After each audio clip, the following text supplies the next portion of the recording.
Hello, I am Andria Hayes-Birchler, independent consultant with the Millennium Challenge Corporation, and I am joined with my colleague Terry Fletcher from the Millennium Challenge Corporation.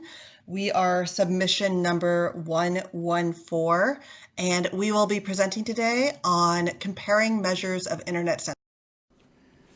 Has this ever happened to you? A video that just stops loading, a page that you suddenly can't access. Have you ever wondered if your government or your internet service provider is blocking you from viewing the content? As a sole user, it is challenging to know why your internet stopped working or why a website is suddenly inaccessible.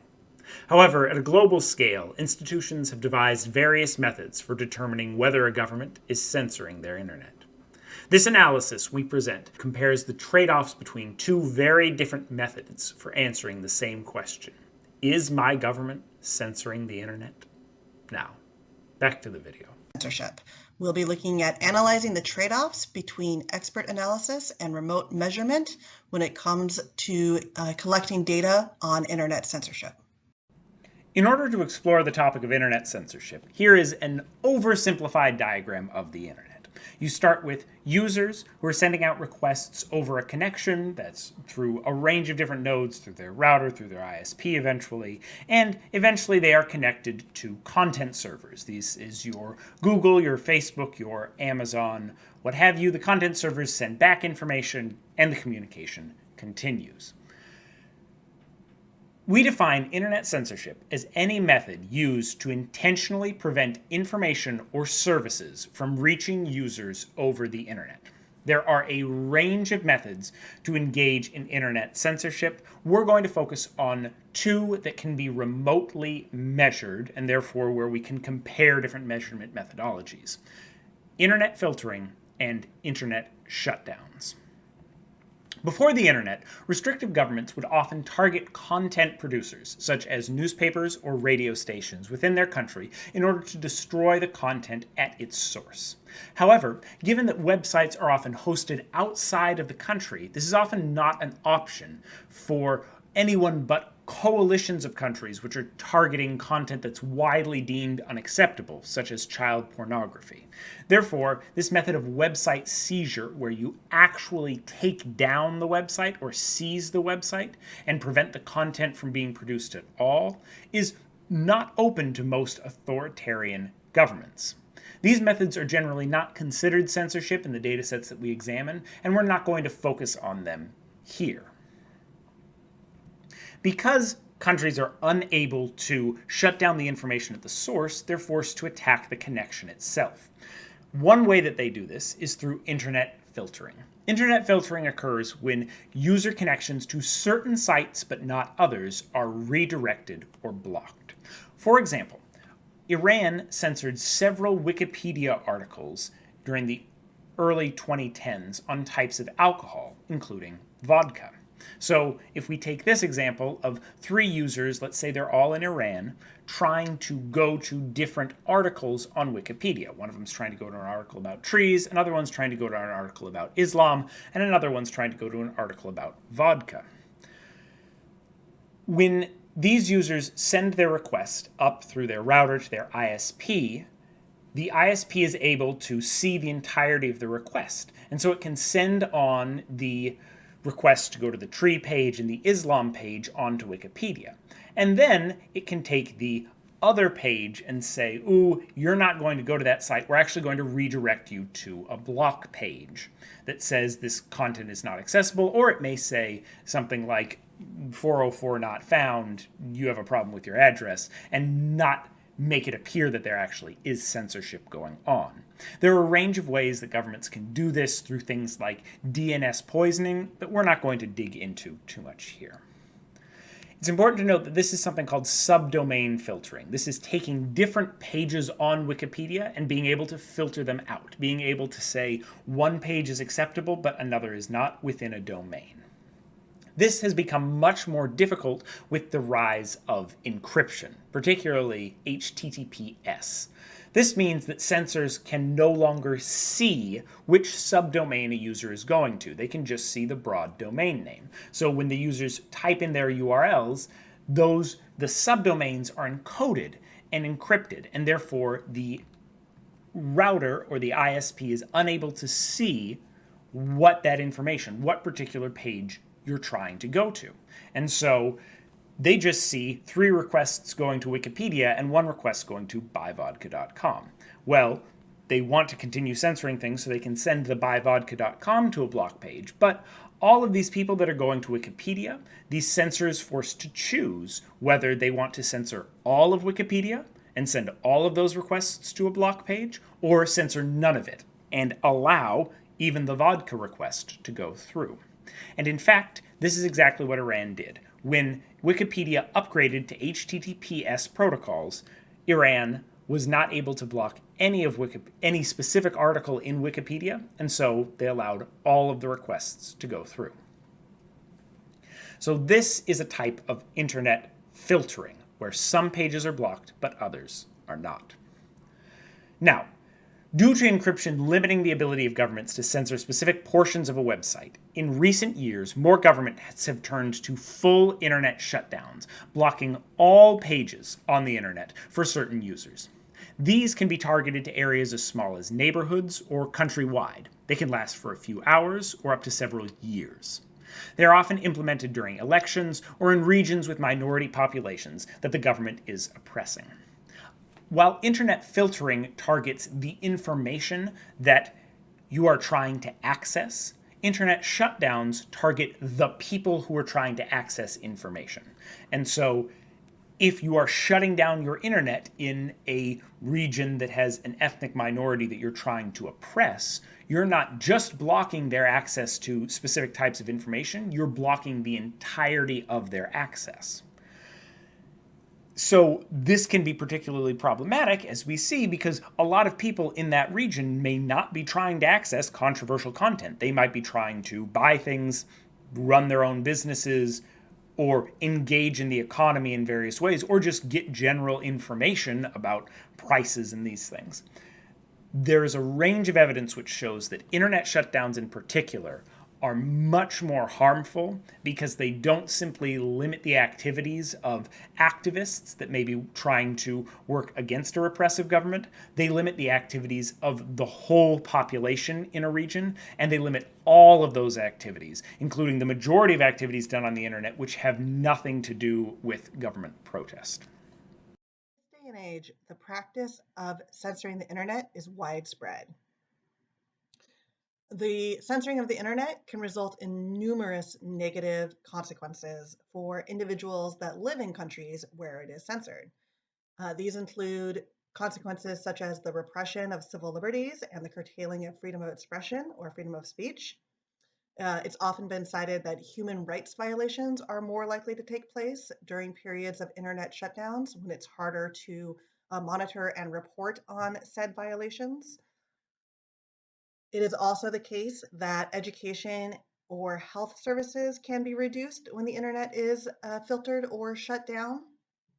And there can also be tremendous economic losses, especially in cases of internet shutdowns. As you can imagine, during this time of COVID-19, the impact of shutting down the internet has particularly challenging implications for both access to health information and health services, as well as um, financial transactions and economic impact. In order to reduce the practice of internet censorship, people need data on when, where, and how often it is taking place. Everyone from donors to civil society advocates use this data to inform themselves on how widespread the practice is, where it's taking place, how it's being utilized, and often that may inform what they do to try to prevent or to fight internet censorship. Users need this data to be accurate and accessible. There are a number of different indicator institutions that are attempting to measure the prevalence of internet censorship in countries around the world. There are 2 types of methods that they often use. The first is expert analyses, and the second is remote measurement. Expert analysis is used by indicator institutions like Freedom House, where a analyst fills out a survey and writes a report about internet censorship and internet governance in a country. Another commonly known data source is the Variety of Democracy dataset, shortened here to V-Dem. In this case, a variety of different experts are surveyed and their answers are averaged into a single score. Within remote measurement, we've divided it into three subcategories. The first is no oversight. This is where software on machines in countries without censorship and machines in countries with censorship both attempt to ping the same website at the same time. When one is able to access the website, but the other is not, censorship is recorded. This can lead to false positives, however, when there are technical errors that prevent machines from accessing websites, but no censorship was intended. You can imagine power outages or internet outages resulting in this type of false positive. To avoid these false positives, some organizations engage in manual oversight, where these remote measurements are manually confirmed either through in-country volunteers and news medias, as with Access Now datasets, or experts reviewing the data and aggregating it into a single score, as with ONI. These are the two remote measurement datasets that we focus on in our research. Finally, it's worth noting that there are also new methods that are being developed which provide both oversight and sensing automatically without requiring in-country volunteers to either do the initial sensing or the confirmation. These methods are new, however, and they have yet to be aggregated up to annual country scores on the questions that we are looking at. Therefore, they were not included in this research. In our research, we are comparing two expert analyses datasets, which are Freedom House and V-Dem, and two remote measurement datasets, which are ONI and Access Now. We are comparing them based on their methodology and on their findings. So what we wanted to do was compare when all of these data sets are trying to measure the same concept in the same country in the same year, do they end up with similar findings? In order to do this, we had to make their data sets comparable. Some of the data sets are initially binary, just yes, censorship is occurring, or no, it is not, whereas others are on a scale from no censorship at all to moderate censorship to pervasive censorship. So in order to compare this data, we turned all of the scores into binary measures. We also had to compare similar concepts. So we looked at three concepts that are captured in multiple data sets. This includes political filtering, whether or not a country's government filters political content on the internet in a given year. It also includes social media blockages. Did the government block social media in the country in the past year? Finally, we also look at internet shutdowns, whether or not a country's government shut down the internet in a given year. It's important to note that not all data sets cover all three topics, and not all data sets cover overlapping years. So in more recent data, we are able to utilize Freedom House, V-Dem, and Access Now to look at social media blockages and internet shutdowns. Whereas for more historic data, we look at V-Dem and ONI on political filtering and social media blockages. ONI stopped publishing in 2013, which is why we are not able to compare more recent data.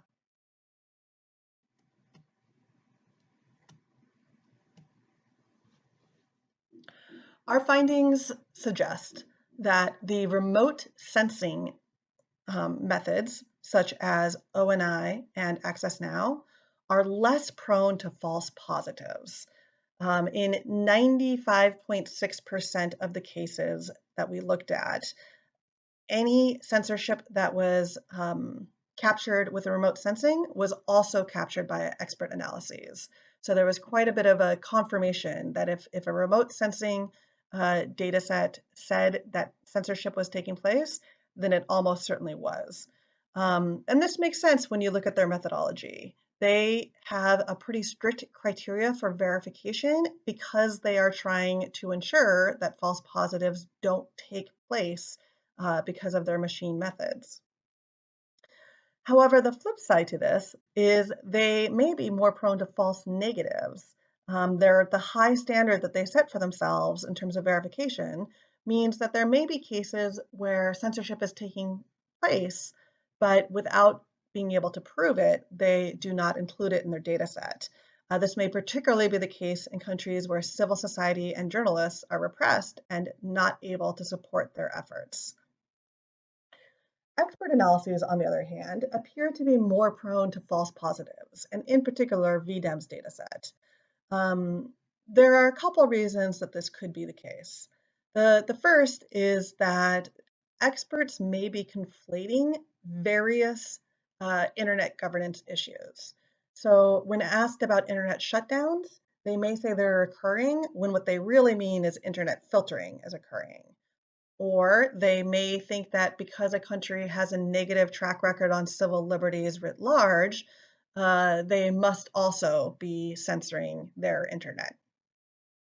Another possible reason for these false positives is, as mentioned earlier, V-Dem has multiple experts responding to their surveys and then is averaging their responses on a 4-point scale.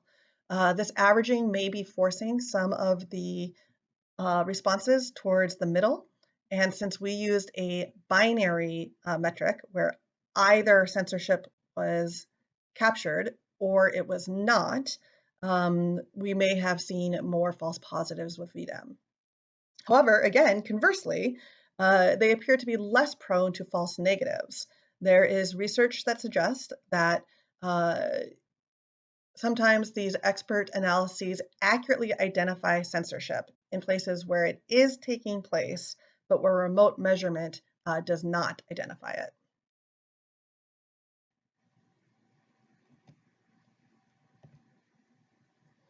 So here are our findings in some more detail.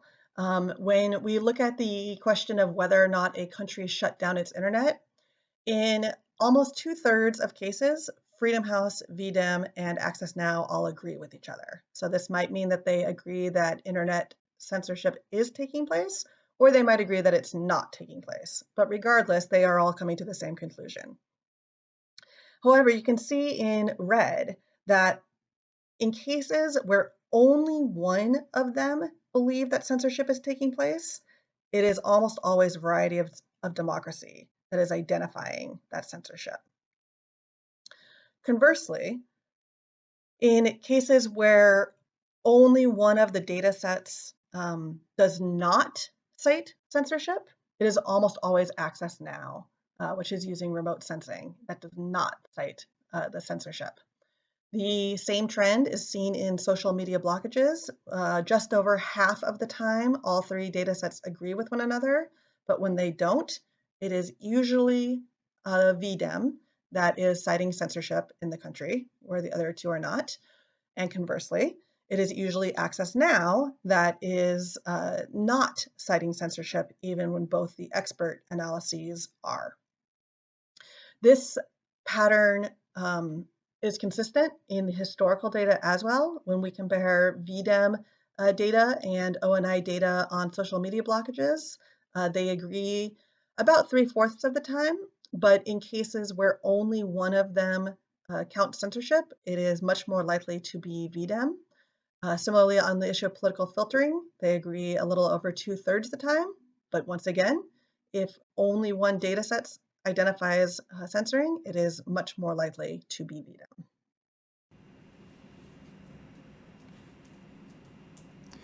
In these Venn diagrams, you can see the exact percentages of all of the instances compared that each dataset identified as cases of censorship.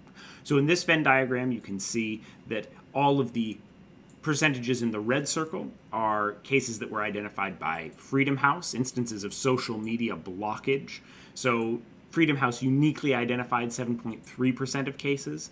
It identified with V-Dem but not Access Now 18.1% of cases. All three data sets identified 8.5% of cases, and Freedom House shared with Access Now 1.5% of cases. As we can see, once again, Access Now has the smallest amount by far of cases which were uniquely identified by it but not other data sets at just 0.8%.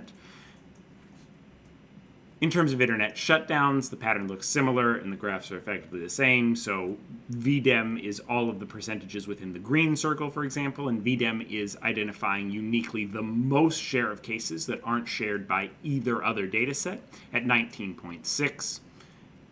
It identifies with Freedom House but not Access Now 8.1% of cases. It identifies with Access Now 1.5% of cases, and all three identify 12.7% of cases. Once again, Access Now has the least share of cases that are uniquely identified as cases of censorship, whereas V-Dem has the most. Also to note, these percentages do not add up to 100% because in the 48.1% of cases in terms of social media blockages, all data sets agreed that no censorship happened, and in the 52.7% of cases in terms of internet shutdowns, all data sets agreed that no internet shutdown happened. Therefore, very simply, when you are deciding, or when a donor organization is deciding which of these data sets to use for your purpose, think about what you need. If you prefer fully verifiable data, both in terms of methodology, but also in terms of very few instances in that data will not be supported by another data set, use remotely sensed data. These methods go through a process of verifying any instances of censorship, and this is borne out in the empirics where very, very few times does a remotely sensed data set pick out instances of censorship that aren't corroborated by at least one of the expert analysis data sets. On the other hand, if you prefer data that captures every instance of censorship at the cost of perhaps capturing instances that are not in fact instances of censorship, use expert analyses. So broadly, our conclusions are that remotely sensed data like ONI and Access Now is more verifiable, both methodologically and empirically, and less likely to include a false positive. But it may not capture all censorship. Expert analyses, on the other hand, may include more complete data in that they are able to identify censorship where it exists more often, but they also may include some false positives. In terms of accessibility, automated oversight data have the potential to alleviate both of these concerns of false positives and false negatives, but more work is needed to aggregate these data sets from the minute or hour level up to the annual level for each country so that they're more accessible to donors and advocacy organizations.